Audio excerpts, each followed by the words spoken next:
have to believe and have faith in your children, the next generation, that they are going to help move the needle and solve these issues. And our job as parents is to make it happen. Welcome to Midlife Mixtape, the podcast. I'm Nancy Davis-Coe, and we're here to talk about the years between being hip and breaking one. Where do I belong? Tell me why I'm here and what's taking this long. When can I move on? Okay, I have another summer book recommendation for you. Check out The People We Keep by Allie Larkin, which comes out from Simon & Schuster on August 3rd. Allie is the best-selling author of Swimming for Sunlight, and she's back with a heartbreaking and soul-stirring coming-of-age tale about a young songwriter looking to find a home in the world. Little River, New York, 1994. April Sawicki is living in a rundown motorhome, flunking out of school and picking up shifts at the local diner.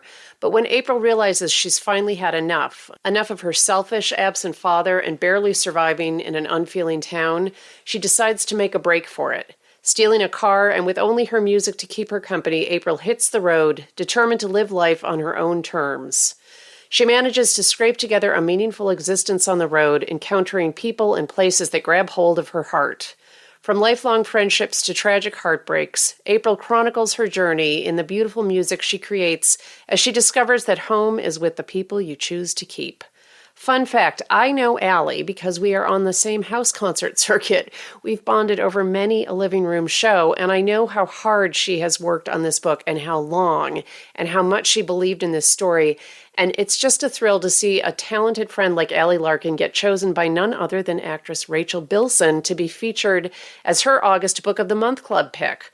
So pre-order The People We Keep by Allie Larkin at your favorite indie bookstore or online now.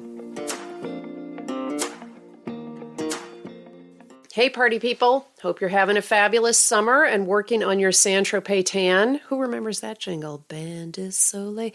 Well, not really. I think you should be wearing sunscreen and a big hat, but I think that's been well established between us in many episodes and probably again in today's.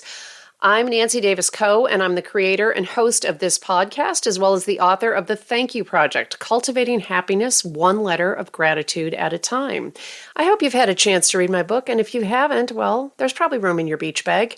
I'm so grateful that you've tuned into today's episode, and we're going to get right to it. I love every guest who comes onto this program, it's true, but the ones I put in the Shiro Hero mix, I might love most of all. These are people putting their midlife acumen to work in service of the wider world, and today's guest is a shining example. Dr. Claudia Benitez-Nelson is an Associate Dean and Carolina Distinguished Professor in the College of Arts and Sciences at the University of South Carolina. Her research focuses on understanding the biogeochemical cycling of nutrients and carbon and how they're influenced by climate change. Her many research honors include the Early Career Award in Oceanography from the American Geophysical Union and being named a Fellow of the American Association for the Advancement of Science and the Association for the Sciences of Limnology, which I didn't know was a word, and Oceanography. Claudia is passionate about teaching and mentoring the next generation and is active in many efforts to increase diversity in science. She's also a member of Science Moms, a nonpartisan group of climate scientists and mothers. They founded Science Moms, you can find it at sciencemoms.com, to help mothers who are concerned about their children's planet but aren't confident in their knowledge about climate change or how they can help. Together, the Science Moms aim to demystify climate science and motivate urgent action to protect our children's futures. So put on your life jacket and grab a Dramamine if you're prone to seasickness, like I am. We're setting sail with oceanographer and science mom, Dr. Claudia Benitez-Nelson. Welcome to the Midlife Mixtape podcast. I am so pleased to have you here today. Thank you so much for having me. I'm so excited to be here. I've known about Science Moms for a couple of months, and as soon as I saw that press release, I'm like, oh yeah, we're having one of the Science Moms onto the show, but nobody gets past the first question on this podcast, which is, what was your first concert and what were the circumstances? Oh my gosh. Okay. The very first... I feel like you're about to blow my mind. Well, yes. So the very first concert that I went to, and maybe I'm dating myself, is the Grateful Dead, and Oh, I went with my parents. now they were enlightened.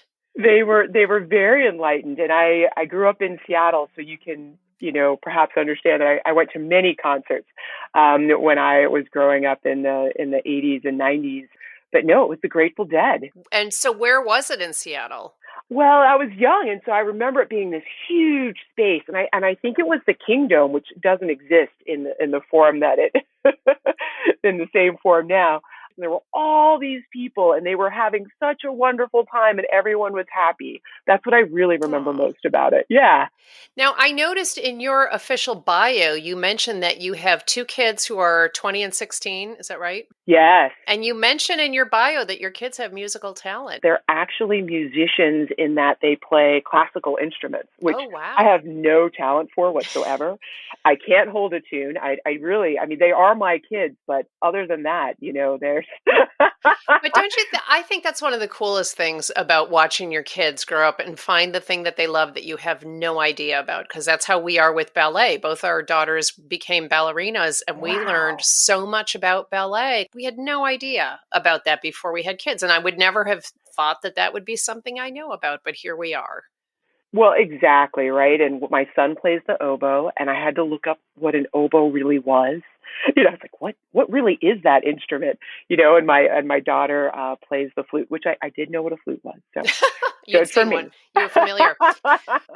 All right. So I'm going to call you Dr. Benitez-Nelson because I know you've said I can call you Claudia, but I want to put the respect on your name that you have earned because you have, it's been a long path to get where you are. So I want to talk about what compelled you and 8 of your fellow mom scientists to start ScienceMoms.com. Why? And it started in 2021, right? Actually, it started a couple of years earlier. I'm actually kind of the newest member to the group. This was a group that was started a couple of years ago by Potential Energy, and it was a $10 million ad campaign. And essentially, what they have done is they've brought together a bunch of scientists who are mothers to really talk about climate, how our climate is changing, and really the group that we are targeting are other moms. Mm-hmm. And I thought this was fantastic, right? I mean, I'm new to the group. I had met these other amazing scientists, and when they were telling me what they were doing, I was like, I got to get in on this. Uh, so it makes sense in some ways, that research has shown that moms are the group that is both the most concerned about climate change and the most likely to do something about it. Mm. And on retrospect, that makes sense, but I didn't really know that when we started. I just know that I'm really passionate about the future for my kids, and the work that I do being all about climate and how our climate is changing really has put this in the forefront of the things that I think about. So yeah, that's how I kind of got involved, and it's been a fantastic experience. Can you talk a little bit about the goals and the components of the project? Yeah, so for us, a real major goal is to give moms kind of the tools and the information that they need to kind of break down this climate change idea in simple and engaging ways. There's a lot of information out there, a lot of disinformation out there. And for me, the science is straight. This isn't political. It's all about what the science says. And so any way that we can, me as a mom in particular, can, break this down so that other moms who are just as busy and crazed as I am understand kind of, what it is, what they can do about it. I'm all in. And so that's really what it is. It's about engaging moms, showing them that they can do something, and really making it really clear that climate change is happening. It's happening now. And it's really on us as moms to make a difference. And because when moms get get in on it, we know how to make a difference. That's right. Moms get it done. I Moms know get it done. because what choice do we have? We'd all rather be lounging. It's true, but here we are. It's I true. know that one of the aspects is that you encourage letter writing to your representatives, and there's also in-person actions. Can you talk about those two different tactics and maybe how those are deployed in a complementary way? Sure. I mean, I think that, in general, there's the kind of the day-to-day things that we can do as moms to think about climate and, do we recycle? Maybe we take the stairs that day. But in reality, if we're going to make a difference now, it's all about contacting our local representatives, our state representatives, our federal representatives, and making them understand that this is really important for us. This is an action item that we really need to have now. I mean, it was 105 degrees in Seattle, like where I grew up. Right. Oh my goodness. That's not right. right. I mean, my poor family. I mean, I live in South Carolina now. I'm a little bit used to the heat. They were dying. I mean, just not prepared. Don't have the air conditioning. So many people were really suffering. I mean, we've got to make things happen. And we know that, you get the government involved, you allow them to, help them along and putting those resources in the right place. We can make some change immediately. And I think what's important for people to remember, this really landed for me during the 2020 election cycle when I was calling. Somebody had given me the great suggestion to just program your representatives into your phone as, in my case, it was Kamala Harris, Senator Harris, Senator Feinstein, and I have them all programmed in. So when I was sitting in the car, I would say, call Senator Harris, and I would get her office, and I had it both for California and DC, and I'd just say, hi, I'm a constituent. This is important to me. I wish you would do this. And then the next day or two, I'd be sitting in traffic and I would just do it again because they do look at the volume of calls. They want to know what's on the mind of their constituents. And importantly, if you have a representative who is tuned in on climate change and doing stuff about it, those calls still matter because you're telling them that, yes, you're on the right track. Keep pushing for the changes that you're making. And I know a lot of us, I worry. I'm in this blue bubble. Everybody who I've elected to office has the same general viewpoint that I do. What can I do? How does this make a difference? But the fact is, you are saying to them, yes, keep going, keep going. So whether you're listening and you're in a location where maybe your elected representatives are not taking action on this, or they are, either way, the calls, the letters, all that stuff can make a difference. Oh, absolutely. And I think, it's important to recognize, climate change, it's not a partisan issue, right? I mean, it isn't about what party you're in. No, I mean, here in South Carolina, we have Charleston. It is flooded. We get sunny day flooding. It's a beautiful day, high tide. That whole beautiful city is flooded. And a lot of people in my state, which is a red state, they think about this. We talk about it, and it's just bringing it up to the forefront that, hey, you should be thinking about this too, and take away this political component and let's have that conversation. Let's have that difficult conversation about why is Charleston flooding, and why is it October and we're out here watching our kids play soccer, and yet, yes, they have to take another break because it's so hot outside, right? And that does break down barriers.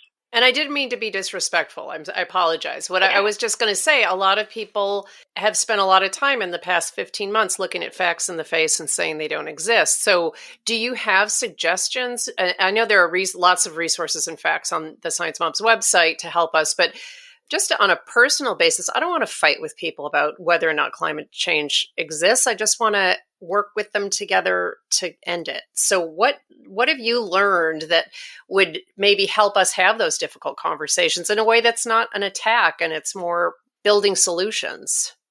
Well, I think that's the wonderful thing about moms, right? And moms with kids. You're sitting out there, your kids are playing in the playground, they're at the beach, they're going to school. We share so much in common. And so, for me, it's all about having the conversation. I think sometimes, you're like, I'm not going to have that conversation. this is going to be a tough one. I don't even want to bring it up. And for me, I think it's just important to start the conversation. Just talk about climate, talk about how things have changed, talk about how hot it is outside.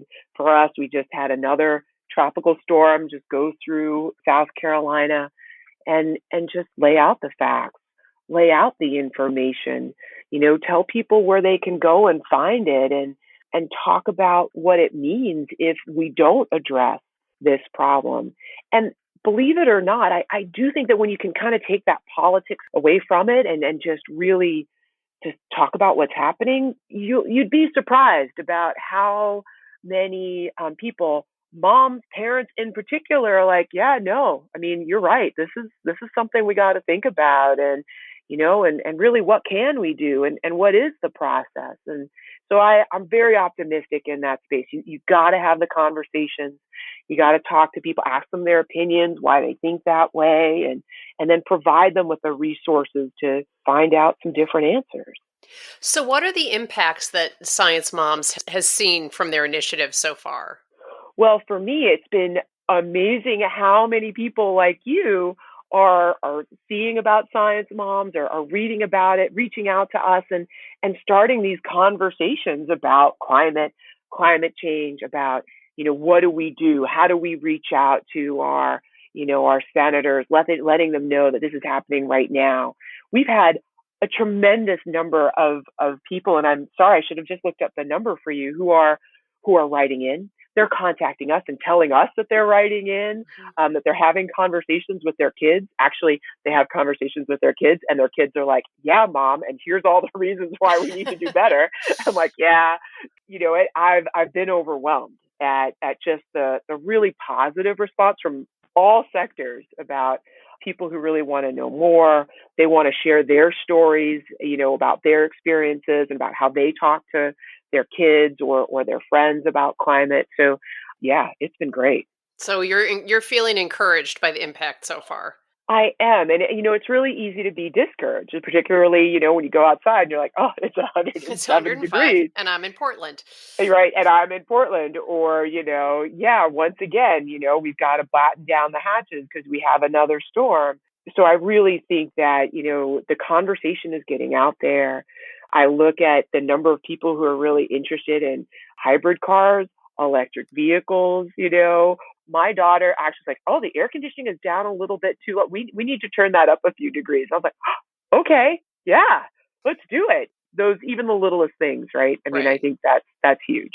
Well, I think climate change is the number one thing where I can easily feel overwhelmed and helpless. And I talk a lot about on this show about just taking a step, like doing what you can in your own little sphere. Don't get overwhelmed. Don't lose hope, blah, blah, blah. I believe that.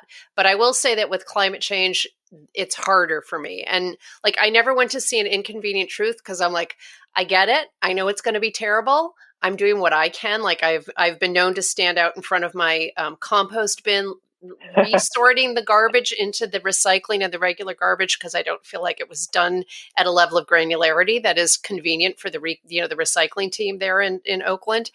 Like, I'm trying to do what I can, but I sometimes think if I look at the big picture, I'll give up. So what do you say to an idiot like me? How do you tell someone like me, like, I mean, I know the answer. I don't have the luxury of giving up, but I think what I'm looking for is some sense of optimism. And maybe that's unrealistic in 2021, but a group of science moms gets together to start this.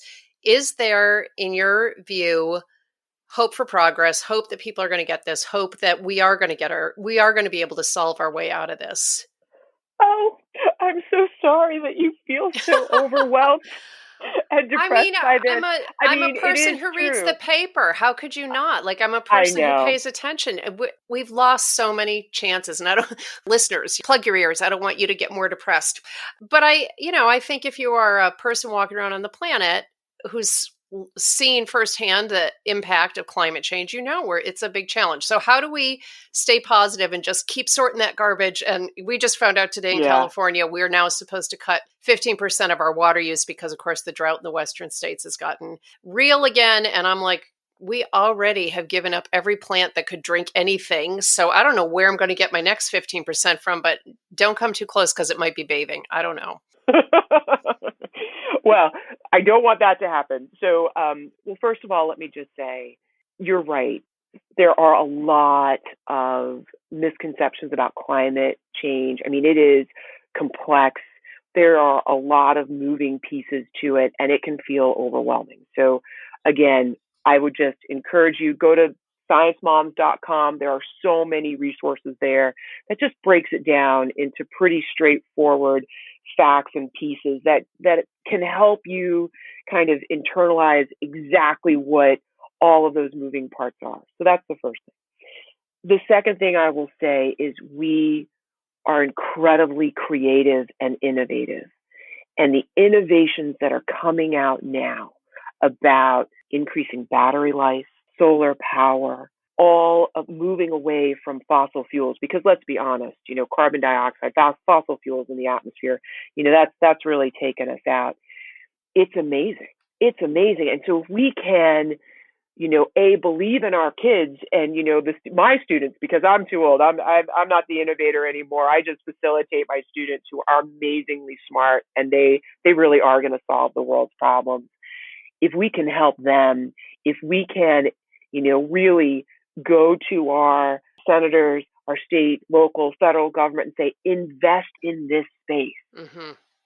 If we can just take the amount of money that we spend, that we do to support looking for new oil and gas fields, that would be a tremendous increase in what we actually expend in terms of looking for new technology so that we can kind of get off this horrible merry-go-round of being so dependent on fossil fuels. So we just need to invest and to move forward. And it's amazing if you look at the private companies, they're already doing it, right? They're already making tremendous strides. And I feel like every day I look and I go, oh, that's another battery. Oh, it's increasing it. Oh, yep. Oh, yes, there's more. I mean, we're the same people that can float satellites and do internet, right? So why can't we solve this problem? We're going to space. We're sending people into space. Right. Well, I'll jump in with a mom brag for a second, just to underline what Dr. Benitez-Nelson is saying. My older daughter, who graduated college from our garage during the pandemic, got a job as a mechanical engineer working for a solar tracker company, and her job is to help design these little devices that pivot solar panels minutely so that they maximize the sun that they're catching. And it's this little bitty thing that makes solar panels so much more efficient. Imagine that kind of invention times infinity with these kids who have the will and the interest and hopefully sometime the funding to do these kinds of innovative technologies and inventions that will help us solve our way out of this. And I mean, that's it exactly. I mean, how cool is that, right? It's a small And how thing. cool that she has her own health insurance. What? Off my plan. Right. I mean, that's the other thing, right? Is, for me going to oceanography, my parents, I remember thinking, they were going, are you going to get a job? I was like, yes, Mom, I'm going to get a job. And I love my job. I have the best job ever. And I tell my students, don't worry. You're going to be fantastic and you are going to go out and you're going to make a difference. And you know what? They are. And your daughter is like a prime example of that, right? I mean, who would have thought that this would be something that she would be doing and yet would have such a huge impact, right, on solar panels and their efficiency. But I have a feeling sitting in your classroom, every student is so jazzed up to make a difference. Just listening to you talk, like, I'm going to go become an oceanographer just so I can be in your classroom. That's the energy you're bringing. Well, let me just tell you, they come in, my kids too, they come in and they're asking me questions like, well, how come we can't do this? And I'm like, well, we haven't quite figured out the technology. And they're like, well, we should do that. I'm like, well, yes, we should, and so they're already thinking about this. They're already being innovative and thinking about ways to solve problems that I kind of thought were problems, but they already know are the problems, and they're already, 10 steps ahead. So again, I am incredibly optimistic. I mean, yes, you can let, these ideas of climate, and you can think about how hot it is, and the drought and the forest fires just really weigh you down, but you have to believe and have faith in your children, the next generation, that they are going to help move the needle and solve these issues. And our job as moms, as parents, is to make it happen, right? Like, we got to start making this happen now. We've got to set the stage. We've got to get the foundation ready so, they can, launch and reverse and change kind of this trajectory that are on. So that's why I'm like, this is not like tomorrow's problem. This is like number one, as you said, call your leaders, call them up, just say, hey, this is important to me. I want you to invest in this space. Just wanted you to know, hey, Charleston's going underwater. This is one of our major cities in South Carolina. We got to resolve this issue. We have all these military bases that are right on the water. This is a major issue for us in terms of our national defense, right? I mean, there are many reasons why we need to get this resolved and get it going now. I'm about 10 seconds away from lifting my lighter in the air. Yeah, yes, good, yes. Lighters in the air, yeah. So I was going to ask you, what actions can listeners take right now to help make a difference? But I think you've just said it. Go to ScienceMoms.com, read up, take some action, write some letters, call your representatives. Anything I missed? Yeah, no. And if you go to Science Moms, I mean, sometimes you're like, I'm not really good at writing the letter. They've got the templates for you. Hey, these are the things that, you might want to say, to your particular senator. Here's their email address. There's her, phone number. Go ahead and we'll help you, make that happen. All right. Well, we're going to take a quick break to hear from our sponsor. When we come back, I want to ask Dr. Claudia Benitez-Nelson about her activism and whether that was baked in from the start.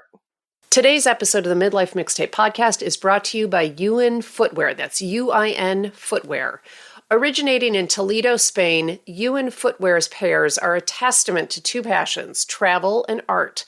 They're super cute, super light canvas shoes for men, women, and kids, and they're perfect for throwing into your suitcase. They've got slippers, slides, flip-flops, and more, and I love all the fun design collections they have, like We Love Animals and Tropical Vibe. I ordered a pair of the slides in the Blossom print, and I'm definitely throwing them in the duffel bag for my travels in August. They work as slippers, or if you needed to, you could definitely wear them out and about in a pinch. And they're really comfortable, too. For a limited time, Midlife Mixtape podcast listeners can save $5 on their first pair of UIN Footwear shoes. Just go to uinfootwear.com and put in the code NancyUIN. That's all caps. So NancyUIN for $5 off of these fabulous arty shoes. And I'm back with Dr. Claudia Benitez-Nelson, Science Mom, official Science Mom. One of the most consistent lessons that has come out of the conversations I've had on Midlife Mixtape is that a lot of people come to activism in midlife with a real sense of purpose. It's like, what's my legacy going to be? I'm going to start giving back now. When I look back at my career, it's all well and good, but I really want to make a difference. I really want to feel this larger purpose. I'm thinking from reading about you that you've been that way from the beginning, because I know you have worked not just in climate change activism, but you've done a lot to encourage diversity in STEM, and the inclusion of women and minorities in STEM has been a priority for you. So was this always a part of the way you looked at the world and your role in it? I think it has been something that has always, it's been instilled in me since I was a kid. I mean, my mom has always been about, doing the right thing. This is the right thing. This is what we do. She, as you might imagine, having gone to a Grateful Dead concert, was very much into activism and doing the right thing and equal rights and making sure that everyone was starting from, the same playing field and there was equity. And so she just raised me with this sense of purpose, and that everyone should be treated equal. Everyone should have opportunities. And shouldn't be treated differently based on, where they come from, how much money they have, what they look like. So activism, I think, for me has always been a part of what I've been about. I will say that, being in oceanography, being a woman and a person of color, when I was starting out, there certainly weren't as many women. Now it's completely changed.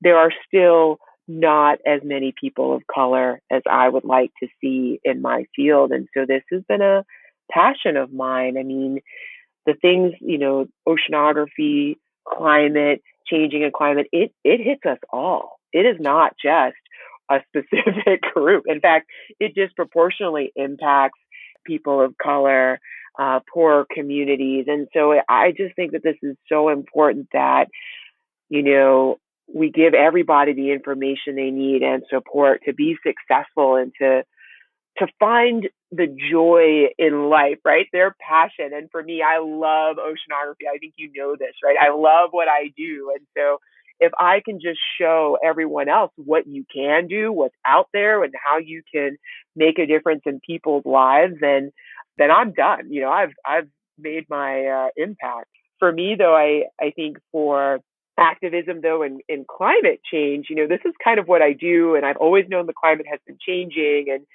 but I think it's really when my kids were starting to grow up, and you know, I was out there in the field and really seeing the changes and feeling the temperature change, and you know, looking around, and I'm like, oh, this is not we're going to fix this in 20 years. And so that space, you know, activism with regards to making a difference in climate change specifically, is that I think has really come much more to the forefront as I've hit my my middle years. Your years between being hip and breaking one. It's a very general term. So true, and I might be closer to breaking my hip.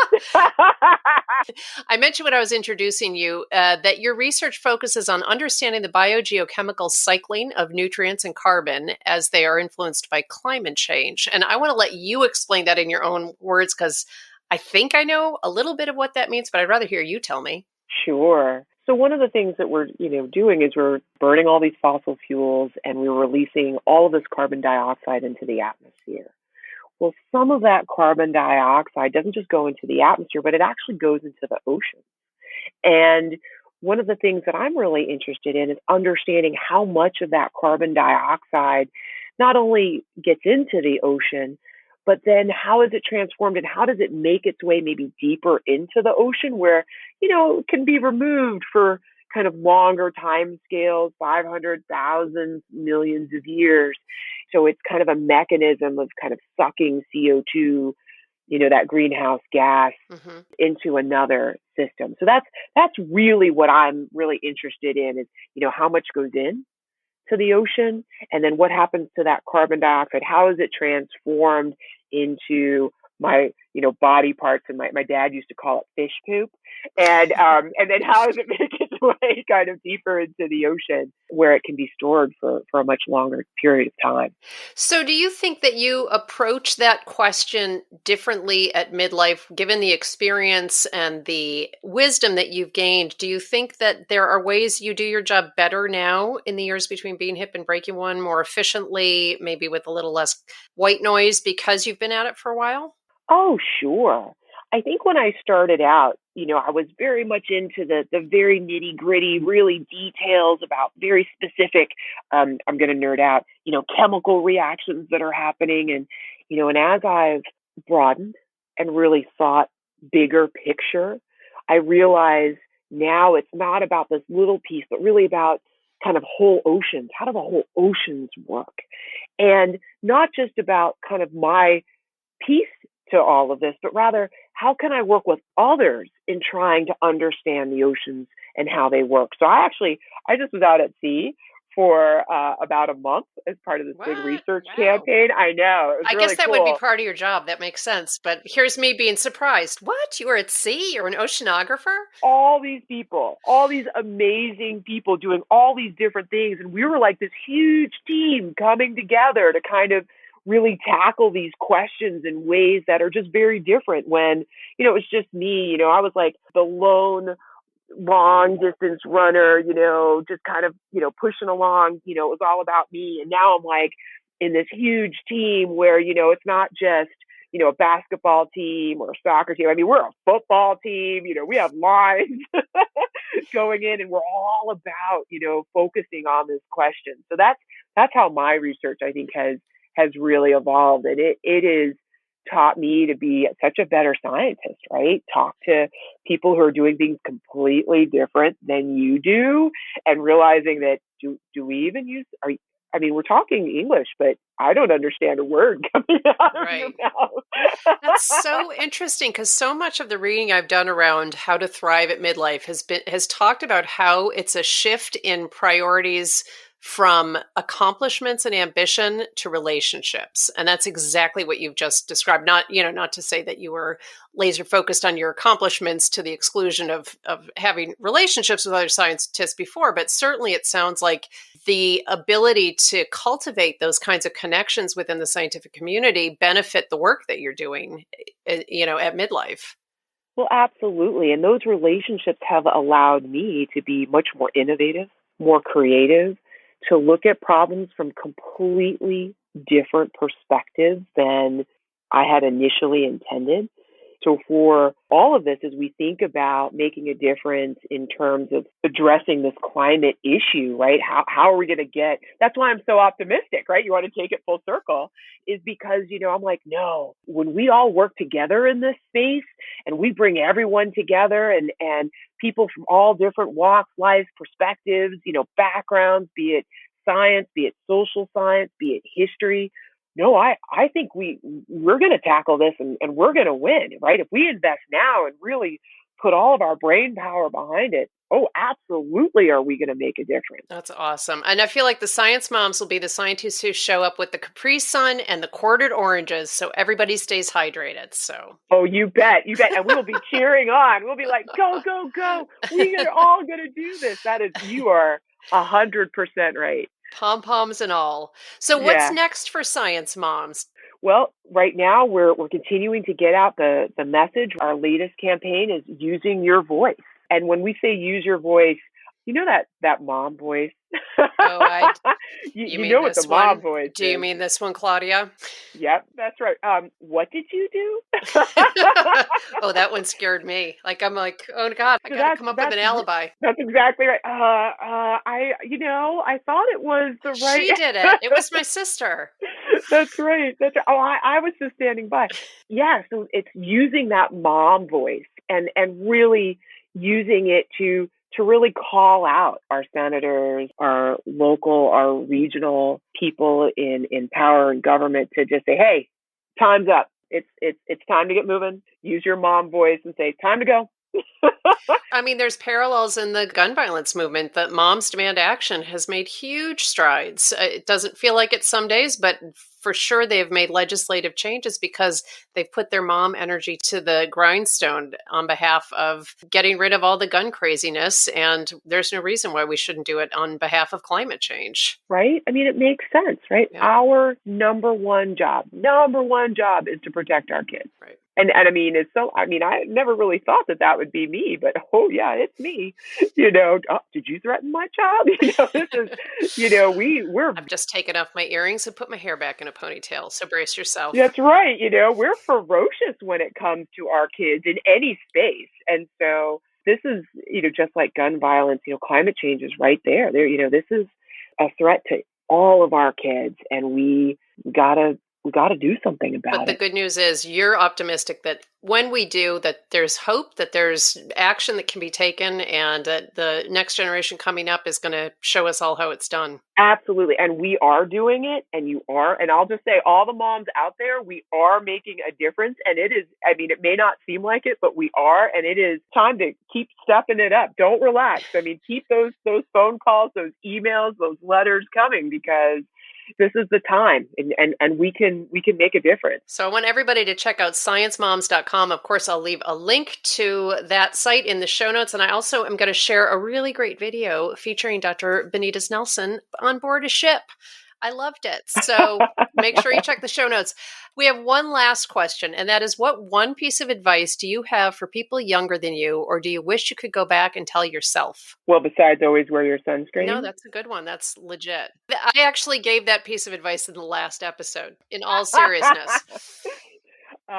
Be kind to yourself. I'm just going to be very honest with that. I think sometimes when we're younger, we're so focused. We're like, oh, I'm so worried about, when you're a kid, making the team, getting the grade, getting into the right college. When you're graduated from the college, getting the right job, and we sometimes forget that this is our life, and we need to be kind to ourselves and to experience the world that we have around us. And I think that's a gentle piece of advice that's hard to take. So it's good to have the reminder. It is. And I was guilty. I'm guilty of it. I was so focused, so laser focused, and I'm thinking, gosh, I didn't take advantage of some of the things that I really should have because, I wasn't kind to myself. Everybody listen up and tell that to your kids and tell them, that they're going to make a difference too. You're going to look at sciencemoms.com and figure out exactly how your family can play a role in that.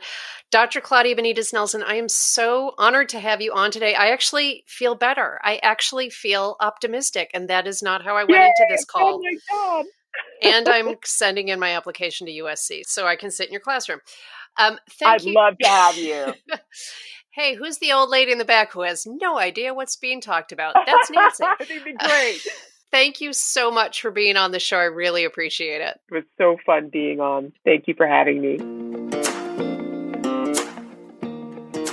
Honestly, I didn't think there was a person alive who could make me feel optimistic about humankind's ability to tackle climate change. But when as accomplished and knowledgeable a scientist as Dr. Benitez-Nelson says there's still hope, we have to believe her. Of course, she also made it clear that we all have a role to play on behalf of the next generation. So I do hope you'll spend some time on sciencemoms.com after this episode and figure out what steps you and your family can take to make positive change. Let me know what you thought about this episode. You can email me at dj@midlifemixtape.com or find me on social media, Facebook, Twitter, and Instagram at Midlife Mixtape. And hey guys, this is the last Midlife Mixtape episode for a whole month. I am heading out on vacation, and I'm going to try to stay off social media as much as possible when I go. I've packed Ellie Larkin's new book, and I've got a road trip playlist as long as my arm. But we will pick up again at the end of August, so make sure you're subscribed wherever you listen so you don't miss that first episode back. And don't forget to share the Midlife Mixtape podcast with your friends and family while I'm gone. Maybe they'll want to catch up. I'm so appreciative of all of you for listening. I really am so grateful for your time and for your support on the Midlife Mixtape podcast. I wish you a wonderful August. I don't want to be this, don't want to be that, don't want to give up, I want to give back. I want to be free by whatever means, whatever you want from me, I want to be. Don't want to be this, don't want to be that, don't want to give up, I want to give back. I want to be free by whatever means, whatever you want from me, I want to be. I want to be free by whatever means.